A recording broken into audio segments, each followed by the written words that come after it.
Good afternoon, I'm Brandon Allen with Tadlock Roofing. I'm at 4056 Woodridge Road.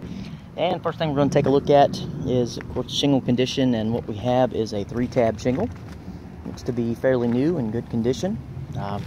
Flexibility is still good on the, adhesion is still good on the shingles. I'm not able to pull any of them up, which is good. So flexibility is good as well, and don't see any granule loss. I will point something out though, however, whoever installed the roof next door, you can see they tied in an architectural or dimensional shingle, and they didn't install it correctly. They just tied it together with a 3-tab. You cannot do that.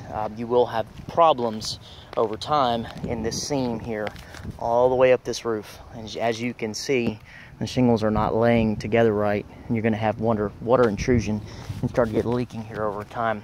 They should have installed what's called a T-flashing, a piece of metal flashing that is cut, runs all the way up and separates the two, because you cannot tie in 3-tab with architectural shingles. Now we do have a popped or raised nail.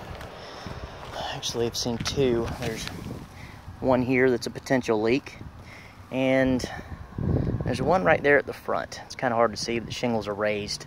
I don't want to step out on that end because you do have some structural issues going on. It looks like the front porch is sloped downward towards this corner, and I think that has to do with the posts.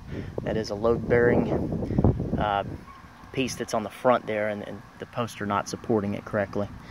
And I do believe that's where you're getting some leaning in the chimney as well. The chimney does appear to may possibly be leaning a little bit, and it's probably due to the porch as well.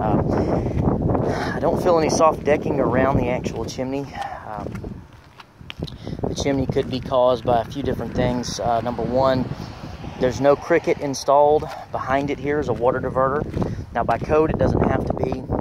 Code states every 30-inch chimney has to have a cricket, but this one is 27 inches wide, so it's right at that threshold where it probably is recommended. And you can see we're starting to get the stucco breaking up right here and a crack at the bottom.